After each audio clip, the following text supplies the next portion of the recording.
Assalamualaikum warahmatullahi wabarakatuh.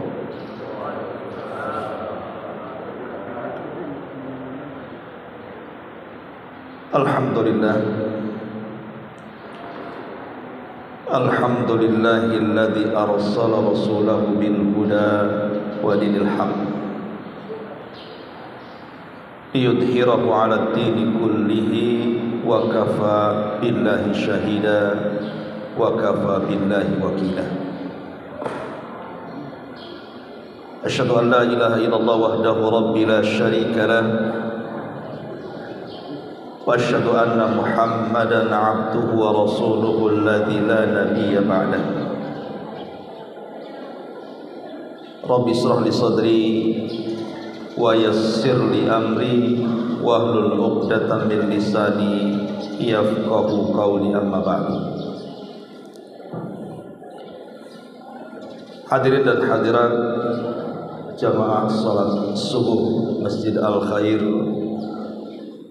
yang semoga Allah Subhanahu wa taala merahmati kita semuanya.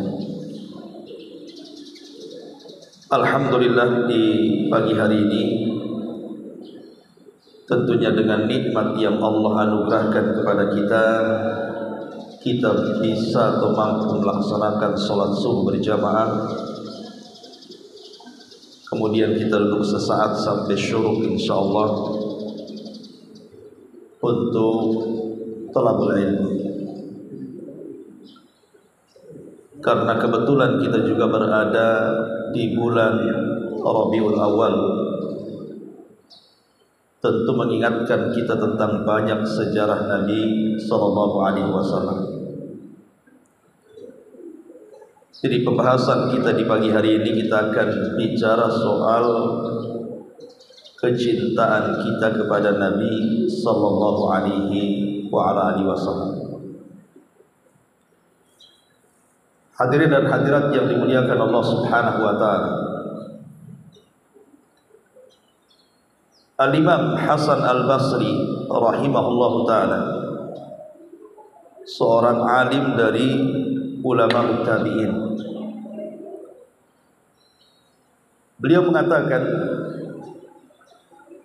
za'ama qaumun annahum yuhibbunallaha wa rasulah. Ada sekelompok kaum, kata Hasan Al-Basri, mereka mengklaim sangat mencintai Allah dan Rasulnya. Fabtalahumullahu bihadihil ayat. Maka Allah Subhanahu wa taala kemudian menguji mereka dengan ayat ini. Ayat apa itu? Qul in kuntum tuhibbunallaha fattabi'uni yuhibbukumullah wa yaghfir lakum dzunubakum wallahu ghafurur rahim. Katakan ya Muhammad kepada umatmu itu, kalau kalian benar-benar mencintai Allah, ikuti aku, maka Allah akan cinta kepada kalian, bahkan Allah akan mengampuni dosa-dosa kalian. Dan Allah zat yang maha pengampun lagi maha belas kasihan. Dari ayat ini kita tahu bahwa salah satu kecintaan kita kepada Allah Subhanahu wa taala, haruslah kita juga mencintai Rasulnya. Makanya Abdullah bin Abbas radhiyallahu anhu mengatakan, ada 3 ayat dalam Al-Quran, dalam setiap ayat itu ada 2 perintah, dan 2 perintah itu harus saling bertalian. Sebab kalau tidak, maka dianggap dia belum melaksanakan perintah. Salah satunya adalah atiullaha wa atiur rasul. Taatilah Allah dan taatilah Rasul. Maknanya orang belum dikatakan taat kepada Allah kalau belum taat kepada Rasul, dan orang belum dikatakan taat kepada Rasul kalau dia tidak taat kepada Allah. Jadi itu saling bertalian. Di zaman Nabi SAW, manusia yang paling mencintai Nabi SAW siapa? Pamannya Abu Talib. Itu manusia paling cinta sama Nabi. Bagaimana tidak cinta? Dialah yang merawat Nabi SAW dari usia 8 tahun sampai Rasul menikah dengan Khadijah, sampai diangkat menjadi Nabi dan Rasul, sampai ikut membela dakwah Rasul, sampai kabilahnya diboikot 3 tahun gara-gara membela Nabi. Wajar sehingga Nabi SAW pun cinta kepada Abu Talib. Jadi tidak ada manusia yang lebih mencintai Rasul di zaman itu melebihi Abu Talib. Pertanyaan pun muncul, apakah kecintaan Abu Talib kepada Nabi SAW bermanfaat bagi Abu Talib? Tidak. Karena Abu Talib tetap masuk neraka. Kenapa masuk neraka dan dikekalkan di dalamnya? Karena kecintaan Abu Talib itu hanya sekedar tabiat manusia saja. Ya, namanya Rasul adalah anak dari saudaranya dan juga anak angkatnya. Itulah cinta tabiat. Seperti kita cinta dengan istri, cinta dengan anak, tapi tidak sampai kepada cinta syariat. Kalaulah Abu Talib seandainya mau mengucapkan 2 kalimat syahadat, tentu kecintaan Abu Talib kepada Nabi SAW itu akan bermanfaat bagi dia. Boleh jadi sorga yang Allah peruntukkan untuk Abu Talib itu sorga yang paling tinggi. Tetapi Allah Subhanahu wa ta'ala takdirkan lain. Abu Talib tidak pernah masuk Islam. Bahkan di ujung hayatnya, sebagaimana ma'ruf dijelaskan dalam hadis-hadis sahih, ketika Abu Talib itu sakit gara-gara 3 tahun pemboikotan, akhirnya Nabi SAW khawatir kalau seandainya Abu Talib tidak dapat hidayah, maka Rasulullah SAW di detik-detik akhirnya datang menemui Abu Talib, kemudian berusaha untuk meminta Abu Talib masuk ke dalam Islam dan mengatakan, "Qul ya ammi la ilaha illallah." Katakan wahai pamanku kalimat la ilaha illallah. Masalahnya di samping Abu Talib itu ada Abu Jahal, ada Umayyah ibn Khalaf, ada tokoh-tokoh Quraisy. Kemudian juga membisikkan di telinganya, "Ya Aba Talib, atarghabu an millati Abdul Muttalib?" Apakah engkau akan mengucap kalimat itu, maksudnya kalimat tauhid, dan membenci agama moyangmu Abdul Muttalib? Jangan kau katakan.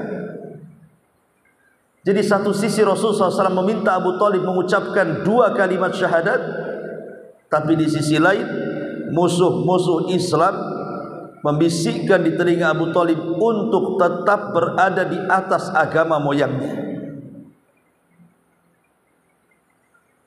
Hidayah itu milik Allah. Kalau hidayah itu milik Nabi, tentu Abu Talib sudah masuk Islam. Sampai akhir hembusan napas terakhir Abu Talib, tidak pun dia mengucapkan kalimat la ilaha illallah. Mati kafir. Sayang. Sehingga Abbas ibn Abdul Muttalib, pamannya Nabi SAW, 1 hari pernah duduk-duduk bersama Rasul mengenang jasa Abu Talib. "Ya Rasulullah," kata Abbas, "engkau tahulah bagaimana jasa pamanmu itu yang luar biasa kepadamu. Apakah jasa-jasa dia bermanfaat untuk dia kelak pada hari kiamat?" Maka Nabi SAW mengatakan, "Ya ammi, wahai pamanku, ya Abbas, harusnya Abu Talib itu berada di intip neraka yang paling dalam. akan tetapi Allah pindahkan karenaku sehingga nerakanya hanya sampai di mata kakinya saja, tapi itu cukup mendidihkan kepalanya. Tapi Abu Talib tidak pernah keluar neraka, hanya diringankan azabnya saja. Dari sini kita tahu bahwa kecintaan Abu Talib kepada Nabi SAW tidak ada guna, karena kecintaan Abu Talib itu hanya sebagai cinta secara tabiat saja, tidak sampai cinta kepada syariat. Dia tidak mengucapkan 2 kalimat syahadat. Di sini pelajarannya apa? Kalau kita hanya ngomong saja cinta kepada Rasul, cinta kepada Nabi, tapi tidak pernah melaksanakan syariat Nabi SAW, buat apa ucapan itu? Ngaku cinta sama Nabi tapi tidak pernah sholat, tidak pernah puasa, tidak pernah sedekah, tidak pernah mengikuti ajarannya. Lalu apa bedanya Anda dengan Abu Talib kalau begitu? Hanya sebatas bicara tapi tidak ada syariatnya. Makanya cinta itu tidak hanya sekedar di lisan, tapi harus tembus ke dalam hati yang ada dalam badan. Di zaman Nabi SAW juga ada tokoh munafik Madinah, namanya Abdullah ibn Ubay ibn Salul. Wah, itu dedengkotnya munafik tuh, si Abdullah ibn Ubay ibn Salul. Tapi beda Abdullah ibn Ubay ibn Salul, beda pula dengan Abu Talib. Abu Talib cinta kepada Rasul tapi tidak mau mengucapkan kalimat syahadat.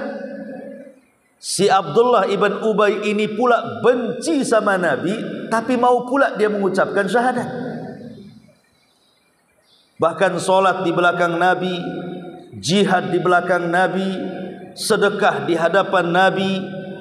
Pokoknya zahirnya betul-betul mengamalkan syariat Nabi, tapi hatinya penuh dengan kebencian kepada Nabi. Pertanyaan pun muncul, apakah solatnya si Abdullah ibn Ubay ibn Salul di belakang Nabi, jihadnya di belakang Nabi, sedekahnya di hadapan Nabi, dan syariat Islam yang dikerjakannya ditampakkan di hadapan Nabi, manfaat bagi Abdullah ibn Ubay ibn Salul? Rupanya tidak. Karena Allah turunkan ayat dalam Al-Quran, innal munafikina fi darkil asfali minan nar. Orang munafik itu diletakkan di intip neraka yang paling dalam. Kenapa solatnya tidak ada gunanya? Padahal dia solat, padahal dia jihad, padahal dia sedekah. Kenapa tidak ada gunanya bagi Abdullah ibn Ubay ibn Salul? Karena di hati Abdullah ibn Ubay ibn Salul tidak ada kecintaan kepada Nabi. Yang ada hanya kebencian yang kuat kepada Nabi SAW. Jadi model Islamnya Abdullah ibn Ubay ibn Salul pun ditolak oleh Allah Subhanahu wa taala karena tidak ada kecintaan. Jadi kecintaan itu harus ada dalam hati setiap manusia, kemudian diucapkan dengan lisannya dan dilakukan dengan perbuatannya, barulah dikatakan dia mencintai Allah dan Rasulnya. Seperti Abu Bakar, Umar, Utsman, Ali, dan seluruh para sahabat yang dijanjikan Allah dengan surga. Hadirin dan hadirat yang dimuliakan Allah Subhanahu wa taala, di zaman Nabi, satu hari Nabi SAW masuk ke dalam masjid. Rupanya dalam masjid itu ada seorang sahabat yang berada di pojok masjid sedang menangis. Menangis sejadi-jadinya. Jadi Nabi SAW mendekatilah kemudian kepada sahabat itu, kemudian bertanya, wa ma yubkik ya fulan? Apa yang membuat anda menangis wahai fulan? Tiba-tiba sahabat ini mengatakan, tadzakkartul akhirata ya Rasulullah. Aku teringat dengan akhirat wahai Rasul. Begitulah para sahabat. Mereka menangis itu karena ingat akhirat. Kalau kita menangis karena ingat dunia, cemana besok mau di PHK, nangis dia. Besok makan apa, besok kerja apa, kok rumah masih ngontrak aja, itu nangis kita itu.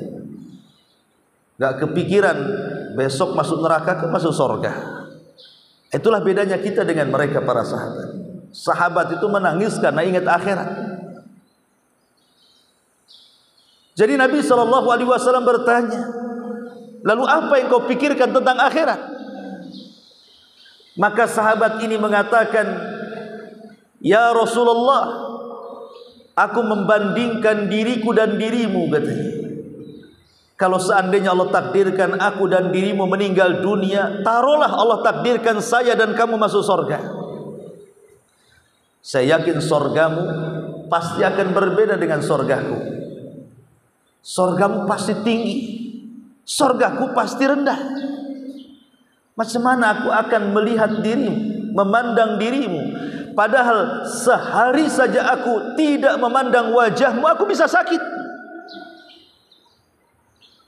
Maka Nabi SAW terdiam dengan ucapan sahabat ini, sampai Allah turunkan ayat, wa man yuti'illaha wa rasulahu faulaika ma'al ladzina an'ama Allahu 'alaihim minan nabiyyin was-siddiqin wasyuhada'i was-salihin wa hasuna ulaika rafiqa. Siapapun yang mentaati Allah dan Rasulnya, maka mereka akan digabungkan dengan para nabi, digabungkan dengan para pecinta kebenaran, digabungkan dengan para syuhada dan orang-orang saleh, dan mereka sebaik-baik teman kelak pada hari kiamat. Turun ayat ini, maka sahabat ini langsung gembira. Anas bin Malik radhiyallahu anhu, pembantu Nabi SAW selama 10 tahun sampai wafatnya Rasul. Ketika dia sedang duduk bersama Nabi, datang Arab Badui, tiba-tiba bertanya seperti ini, Rasul, kira-kira kiamat kapan ya? Tanyanya langsung to the point. Rasul, kira-kira kiamat kapan? Mata sa'ah. Maka Nabi SAW terdiam. Kayaknya tidak suka dengan pertanyaan itu. Kemudian diulang lagi, Rasul, kira-kira kiamat kapan? Sampai 3 kali itu. Sampai Nabi SAW akhirnya menjawab dan mengatakan, wa ma'adadta laha. Dari tadi kau ini bertanya kapan kiamat, kapan kiamat, kapan kiamat. Apa yang kau sudah siapkan untuk kiamat? Maka si Badui ini mengatakan, la syai'a ya Rasulullah, aku tidak punya apapun bekal untuk menghadapi kiamat wahai Rasul. Walakinni uhibbullaha war Rasul, tapi aku sangat mencintai Allah dan Rasulnya. Apa kata Rasul? Anta ma'aman ahbabta. Kalau begitu engkau akan bersama idolamu, engkau akan bersama orang yang kau cintai. Anas bin Malik ketika mendengar perkataan anta ma'aman ahbabta, engkau bersama idolamu, demi Allah sejak aku masuk Islam sampai hari ini belum pernah merasakan bahagia kecuali hari ini ketika Rasul mengatakan anta ma'aman ahbabta, engkau akan digolongkan dengan idolamu. Karena aku sangat mencintai Rasul, aku sangat mencintai Abu Bakar, aku sangat mencintai Umar, dan aku ingin dikumpulkan bersama mereka kelak pada hari kiamat, walaupun aku tidak seperti mereka, katanya. Artinya di sini, kalau selama di dunia kita mengidolakan Rasul dengan terus mengikuti sunnah-sunnahnya dan akhlak-akhlaknya, bukan mustahil bagi Allah akan pertemukan kita dengan Nabi SAW. Bukankah Rasul yang mengatakan, man ahya sunnati faqad ahabbani wa man ahabbani kana ma'i fil jannah. Siapa yang menghidupkan sunnahku, maka dia telah mencintai aku, dan siapa yang mencintai aku, kelak dia bersamaku di sorga, kata Rasul. Jadi tidak ada yang mustahil bagi Allah, kita akan diperjumpakan dengan Rasul. Nabi SAW itu sangat cinta dengan kita. 5 hari sebelum wafatnya, Nabi itu pernah menziarahi kuburan syuhada Uhud. Anda yang pernah haji atau umrah tahulah, Jabal Uhud itu, Bukit Uhud, di situ ada 70 syuhada yang dikubur di Bukit Ainain di Gunung Uhud. Dan sekarang sudah ditembok kan itu ya, tidak bisa masuk, hanya nengok aja dari celah-celahnya. Itu pun yang ada maisannya cuma 2, yang lainnya rata dengan tanah. Tetapi kita yakin bahwa di situ ada 70 syuhada. Nabi mengajak para sahabat itu 5 hari sebelum wafatnya itu untuk berkunjung ke mana? Ke kuburan syuhada Uhud. Dan sunnah bagi laki-laki ziarah kubur.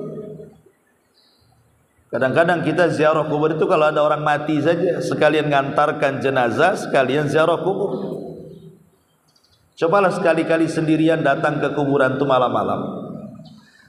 Itulah ziarah kubur tuh. Nabi itu kalau ziarah kubur kan malam-malam. Jadi ketika sampai di perbatasan kuburan Uhud, biasa Rasul mengajarkan kepada kita ucapan selamatnya. Assalamualaikum ya ahla, ya assalamualaikum ya syuhada Uhud. Nas'alullah wa lakumul afiyah wa inna insyaallahu bikumul lahikun. Keselamatan bagi kalian wahai penduduk Uhud. Kami meminta kepada Allah untuk kami dan untuk kalian, semoga Allah mengampuni dosa kami, dan kami pun sebentar lagi akan menyusul kalian. Kemudian Rasul masuk, kemudian berdoa untuk para syuhada. Setelah itu Rasul pulang. Kenapa Rasul melakukan seperti itu? Mengajak para sahabat di detik-detik hendak wafatnya untuk berkunjung ke kuburan. Rasul ingin mengingatkan para sahabat yang masih hidup tentang jasa para syuhada. Seolah-olah Rasul ingin katakan, kalau bukan karena Allah kemudian mereka, kalian tidak akan seperti ini. Makanya diajak ke kuburan. Kemudian Rasul pun pulang. Di tengah jalan Rasul menangis. Kemudian para sahabat bertanya, wa mayubkika ya Rasulullah, Rasul kenapa anda menangis? Maka Nabi SAW mengatakan, asfaqtu li ikhwani, aku rindu dengan teman-temanku. Sahabat heran dan mengatakan, awalasna ikhwanuka ya Rasulullah, lah kami ini kan teman-temanmu wahai Rasul, siapa lagi yang dimaksud teman-temanmu itu? Maka Rasul mengatakan, antum ashabi, oh bukan, kalian adalah sahabat-sahabatku, bukan teman-temanku. Rasul, apa bedanya sahabat dengan teman? Maka Nabi SAW mengatakan, yang saya maksudkan teman-temanku adalah hum ikhwanuna, mereka adalah saudara-saudara kami, kata Rasul, yu'minuna bi walam yarawni, mereka beriman kepadaku, kata Rasul, padahal mereka tidak pernah berjumpa dengan aku. Siapa yang dimaksud Rasul di sini? Kita. Yang dimaksud Rasul itu kita. Kita tidak pernah berjumpa dengan Rasul, tidak pernah memandang Rasul. Tapi Rasul mengatakan, kita ini dianggap teman-teman Rasul selama kita beriman kepada Nabi SAW. Itulah kerinduan Rasul kepada kita, ingin berjumpa dengan kita. Maka sebagai timbal balik, harusnya kita juga rindu dengan Rasul. Bagaimana caranya kita ini supaya bisa berjumpa dengan Nabi SAW? Tidak ada yang mustahil bagi Allah memperjumpakan itu semuanya, selama kita apa? Berusaha untuk cinta kepada Rasul dengan mengikuti syariatnya. Lalu bagaimana caranya mengikuti syariat Rasul supaya berjumpa dengan Rasul? Bagaimana caranya? Ulama mengatakan, pertama, an-nusratu lidini, tolong agamanya, bela agamanya, bela syariatnya. Karena tanda cinta kita kepada Rasul itu akan tampak ketika ada pembelaan kepada agama Rasul, syariat yang dibawa Rasul. Kalau kita tidak punya kecemburuan, diam saja agama Rasul diinjak-injak, berarti kita belum sayang kepada Rasul. Dan hari ini kita lihat banyak orang yang menginjak-injak agama Allah dan syariatnya. Harusnya kita marah. Karena sudah banyak ajaran-ajaran Islam ini mulai dipermasalahkan. Sampai kemarin kita pernah viral masalah jilbab. Masalah jilbab dipermasalahkan. Padahal jilbab itu kan sudah jelas-jelas ya, itu ajaran Islam. Yang memerintahkan wanita berhijab itu bukan Rasul, tapi Allah Subhanahu wa taala sendiri dalam Quran. Kenapa dipermasalahkan? Kemudian juga undang-undang LGBT, walaupun alhamdulillah masih banyak yang menentang, tapi bukan mustahil nanti pun juga akan gol juga. Harusnya yang seperti ini kan jelas-jelas nih akan merusak agama Allah Subhanahu wa taala. Apa kemudian diam saja? Maka salah satu bentuk kecintaan kita kepada Rasul adalah dengan cara apa? Membela agamanya, membela syariatnya. Karena di negeri kita ini orang-orang yang menginjak-injak Quran, injak-injak Rasul, menginjak-injak syariat ini hampir setiap hari ada. Ada satu ajaran itu yang tidak mau mengikuti sunnah Nabi. Alasannya karena Nabi dengan kita kan sama saja manusia. Kalau sama-sama manusia berarti Nabi bisa salah sebagaimana kita bisa salah. Lalu kalau bisa salah, ngapain pula kita mengikuti ucapan yang memungkinkan salah dan benar? Tapi kalau firman Allah kan gak ada salahnya katanya. Sudahlah kita ikut Quran saja, tidak perlu ikut sunnah. Jadilah kelompok ingkaru sunnah. Ini kan jelas-jelas ini merusak Islam. Lalu bagaimana dengan firman Allah Subhanahu wa taala tadi? Wa man yuti'illaha wa rasulahu, siapa yang mentaati Allah dan Rasulnya. Kemana kan ayat ini? Kenapa hanya mengikuti Allah dan tidak Rasulnya? Padahal di banyak Al-Quran kan kita disuruh mengikuti Allah Rasul, Allah Rasul. Lalu mengikuti Rasul seperti apa? Wahai ingkaru sunnah, kalau seandainya cukup dengan Quran saja. Sementara Quran itu hanya secara global saja. Perintah solat tidak jelas, sujud rukunya seperti apa. Datang Nabi menjelaskan mulai takbiratul ihram sampai salam. Tidak bisa dipisahkan Quran dengan sunnah itu. Datang lagi kelompok yang lainnya, yang mereka mengatasnamakan Islam tapi tidak solat. Alasannya sing penting eling. Itu bahasa apa itu? Bahasa Jawa ya. Yang penting eling itu yang penting ingat saja gitu. Kalau sudah ingat sudahlah, itu dianggap solat tuh. Karena Allah yang mengatakan innas salata li dzikri, solat itu untuk mengingat aku. Kalau sudah ingat ngapain solat katanya. Lah ini.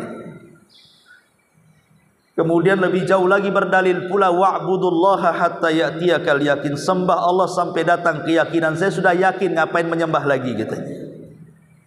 Nah kalau yang seperti ini macam mana ceritanya? Dan saya pernah memang mendapati orang seperti ini, memang nggak mau sholat sama sekali. Alasannya yang penting sholat itu, yang penting eling, yang penting ya ingat Allah, sudah cukup itu kan. Kalau memang orang meninggalkan sholat sudah cukup, yang penting ingat, manusia yang paling ingat itu Nabi dibandingkan kita. Tapi Nabi tidak pernah meninggalkan sholat wajib, bahkan sholat sunnah itu wajib bagi Nabi. Sholat sunnah, sholat malam, witir dan tahajud itu wajib bagi Nabi itu. Sampai pecah-pecah kakinya. Sampai Aisyah mengatakan, ya Rasulullah, sudahlah cukupkan kau jangan yang wajib, tinggalkan yang sunnah. Aku kasihan dengan dirimu. Tapi Rasul mengatakan, ya Aish, afala akunu abdan syakura. Salahkah saya menjadi hamba yang bersyukur? Lah sekelas Nabi sholat, Anda ini kelasan siapa? Sekelas Nabi aja sholat. Lalu kalau tidak sholat yang penting, ingat ngapain bangun masjid? Ma'asyiral muslimin yang dimuliakan Allah Azza wa Jalla, yang seperti ini kan bisa merusak. Maka kita yang masih lurus akidahnya, agamanya ini, harusnya tolong agama Allah. Kalau ada yang menyimpang itu, harusnya kita marah. Karena Rasul itu kalau disinggung pribadinya dia tidak akan marah, tapi kalau disinggung agamanya maka dia marah. Kita pula terbalik. Kalau disinggung agamanya cuek-cuek saja. Coba disinggung anaknya, disinggung istrinya, disinggung kehormatannya, mencak-mencak dia. Itulah bedanya kita dengan Nabi. Maka ini yang pertama, perjuangkan agamanya. Itu tanda cinta kita kepada Nabi SAW. Yang kedua, kata para ulama, perbanyak sholawat. Orang kalau cinta pasti akan banyak menyebut-nyebut orang yang dicintai. Seperti andalah cinta dengan istri atau istri dengan suami.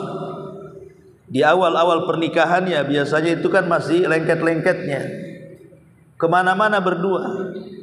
Nanti karena sekarang sudah ada handphone kan, mesti bentar-bentar WA, bentar-bentar telepon, bentar-bentar tengok.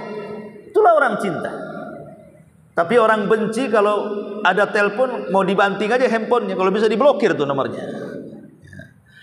Artinya bahwa orang yang cinta itu pasti akan menyebut-nyebut orang yang dicintainya. Bahkan orang yang cinta itu bisa sampai gila. Contoh kisah Laila Majnun. Si Majnun ini dia naksir Laila. Laila itu bahasa Arab artinya malam. Lailun, kalau siang itu naharun. Jadi si Majnun ini kalau di malam hari dia senang. Kenapa? Karena namanya ada di malam hari. Nama pacarnya itu ada di malam hari. Lailun, malam. Kalau siang dia tidak suka karena bukan nama pacarnya. Satu hari si Majnun datang kepada keluarga si Laila, mau melamar. Ditolak sama orang tua si Laila. Sakit hati akhirnya dia pun mengungsi ke hutan. Tidak mau ketemu orang. Maka selama di hutan dia kepikir sama si Laila itu. Sampai dia lapar, diambilnya busur dan panahnya. Mulailah dia berburu karena ingin makan. Rupanya di hadapannya ada kijang. Dilesatkan panah itu sampai kijangnya roboh. Diambilnya pisau. Ketika hendak disembelih, ditatap mata si kijang itu. Kok matanya sama dengan si Laila katanya. Tak jadi disembelih. Akhirnya dilepas. Makanya disebut Majnun. Apa Majnun? Gila. Udah dapat buruan dilepas gara-gara mata kijang teringat dengan mata Laila, kekasihnya. Itulah orang yang gila itu seperti itu, karena cinta kan. Harusnya kalau seseorang cinta kepada makhluk saja sedemikian rupa, bahasa anak-anak muda itu kalau perlu gunung didaki, lautan diseberangi, itu bisa terjadi.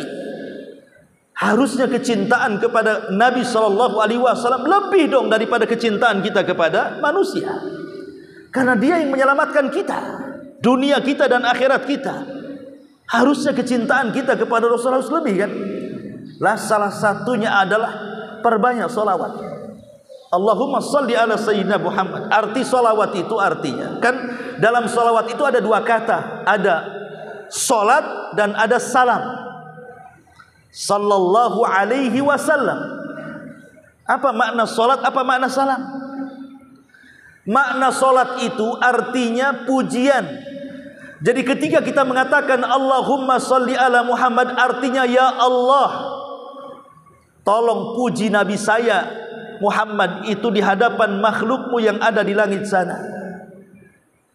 Pujilah Nabi saya di hadapan Jibril, Mikail, Israfil dan semua malaikat yang ada di atas sana. Jadi bersalawat itu kita meminta kepada Allah supaya Allah memuji Nabi kita. Dan siapa yang bersalawat 1 kali, maka Allah akan puji kita 10 kali di hadapan makhluk-makhluknya di atas sana. Kan sebenarnya tidak imbang kan, kita minta ya Allah puji Nabi kita di hadapan malaikat, tiba-tiba Allah puji kita pula 10 kali lipat di hadapan malaikatnya, jadi selebritis langit. Bayangkan. Itulah keutamaan orang yang salawat. Adapun kalimat salam seolah-olah kita mendoakan supaya Rasul itu diselamatkan. Ya, ini sebagai etika. Walaupun Rasul sudah meninggal dunia, tapi tetap kita meminta kepada Allah untuk diselamatkan minimalnya kuburannya. Karena ada dulu orang yang berupaya untuk mencuri jasad Nabi, tapi kerajaan Saudi sigap, langsung ketahuan. Berapa banyak upaya-upaya, terutama orang-orang Syiah itu, mereka hendak mengambil jasad Nabi itu, tapi selalunya digagalkan, dan itu bentuk Allah menyelamatkan. Itulah makna salam, meminta kepada Allah untuk diselamatkan. Kalau jasadnya di dunia, jangan sampai dihinakan orang-orang kafir. Ma'asyiral muslimin yang dimuliakan Allah Azza wa Jalla, maka perbanyak salawat, karena salawat ini banyak manfaatnya. Bukan hanya bentuk kecintaan kita kepada Rasul, tapi bisa menghilangkan berbagai macam kesulitan kita yang kita hadapi di dunia ini.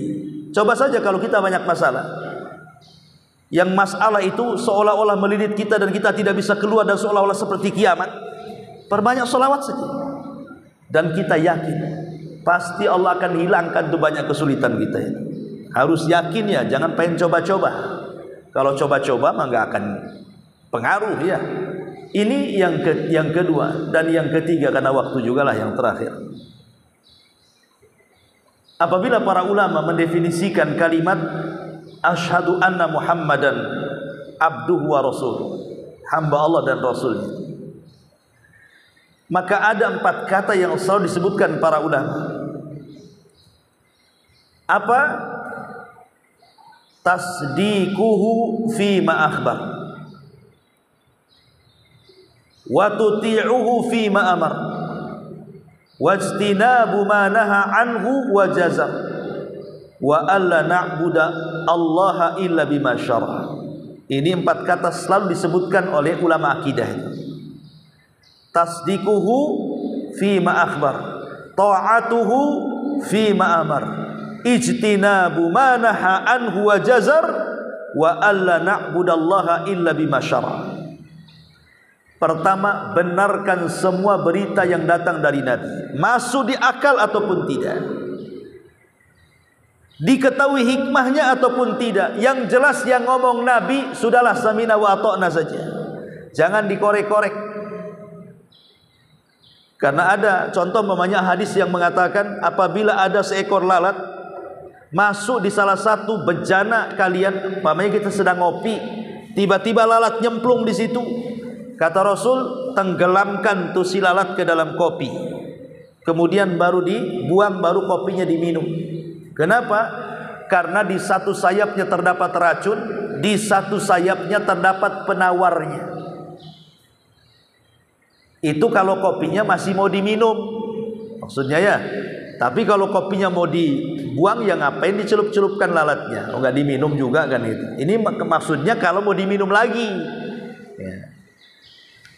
Ada pula orang-orang mengatakan, mana mungkin di sayap lalat itu ada penawar, toh lalat itu hidup di kotoran. Coba bersih, mana ada lalat? Coba kotor, pasti ada lalat. Nggak perlu kita ini kemudian sampai sedetil itu.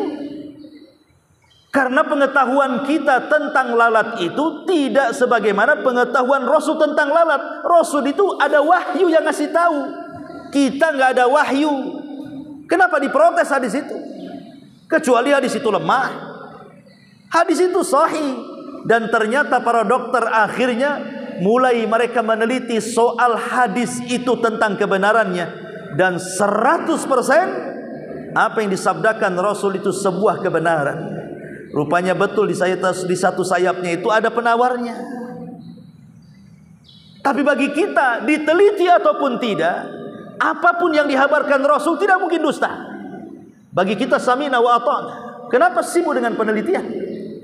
Kalau itu sudah dikatakan Nabi, dan perkataan Nabi itu tidak mungkin lepas daripada logika. Contoh umpamanya orang-orang tua dahulu kan, kalau makan duren, kalau tidak ingin ada penyakit, suruh minum pula dengan cangkang durennya. Kan begitu. Jadi obat itu tidak jauh-jauh dari situ sebenarnya. Kemarin kena corona juga, diambil juga dari corona itu obatnya. Sama-sama coronanya itu. Ya. Jadi obat itu tidak jauh-jauh dari situ. Itulah sabda Nabi SAW seperti itu. Jadi benarkan apapun yang dihabarkan Rasul masuk di akal atau tidak, diketahui hikmahnya atau tidak, sudahlah sami'na wa ata'na saja. Umpamanya Rasul menceritakan nanti di akhir zaman akan muncul Dajjal. Itu kan perkara dongeng. Ya, tetapi karena Rasul yang ngomong, percaya, pasti saya percaya Dajjal akan muncul. Habis itu akan datang lagi Isa turun dari langit, kemudian datang Ya'juj dan Ma'juj, binatang bumi yang melata muncul dari bumi kemudian bicara, kemudian ada asap tebal di langit, kemudian akan ada gempa dari arah barat, timur dan jazirah Arab, sampai kemudian api yang menggiring manusia ke Syam. Percaya saja kita, itu Nabi yang ngomong.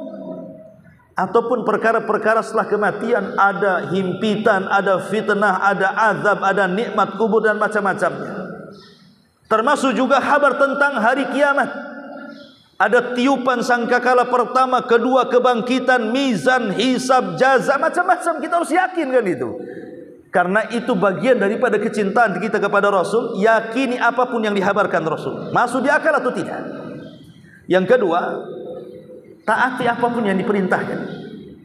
Taati apapun yang diperintahkan. Karena syariat Islam ini syariat mudah. Menjadi sulit itu bagi yang menyulitkan. Kenapa? Karena setiap ada kesulitan dalam Islam itu pasti datang kemudahan. Salat ketika safar yang tadinya sulit 4 rakaat, boleh kok dikosor jadi 2 rakaat. Bisa dijamak lagi. Ketika wudu tak ada air, boleh tayamum. Ketika solat berdiri tidak sanggup, boleh duduk, boleh baring. Ketika mau haji tak ada duit, gugur kewajibannya. Semua ringan di Islam itu sebenarnya. Kenapa diperberat? Saya pernah dakwah ke Anambas di Tarempa sana. Banyak orang Cina masuk Islam. Ustadz, kawan-kawan saya itu pengen masuk Islam. Banyak mereka itu pengen masuk Islam, tapi takut masuk Islam. Kenapa saya katakan takut? Karena ustaz-ustaz di sini bilang katanya kalau masuk Islam harus sunat dulu, Ustaz. Sementara teman-teman itu sudah 40 umurnya, 50 tahun, mereka takut disunat. Lah kalau seperti ini kan menyusahkan orang masuk Islam, ikhwan. Masuk dulu ke dalam Islam. Soal sunat itu belakangan. Biar dia syahadat dulu. Masukkan dulu ke dalam Islam, baru diajari. Nanti kalau sudah paham sunat sendiri itu kan. Ini enggak, sunat dulu katanya. Jadi akhirnya mikirlah, apalagi usia-usia 50 tahun, 60 tahun tuh gimana sunatnya, takutlah apalagi pakai kampak kan itu. Ma'asyiral muslimin yang dimuliakan Allah Azza wa Jalla. Kemudian yang ketiga, tinggalkan apapun yang dilarang. Dan yang keempat, karena waktu, berusahalah beribadah kepada Allah dengan apa yang telah disyariatkan Nabi sallallahu alaihi wa ala alihi wasallam. Ya wallahu alam, karena sudah terang juga, saya kira pengajian subuh ini kita cukupkan sampai di sini. Sebelum saya tutup, bolehlah 1-2 pertanyaan kalau ada yang bertanya. Silakan. Kalau nggak ada, kita tutup dengan doa.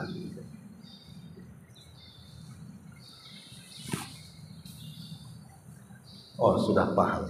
Alhamdulillah.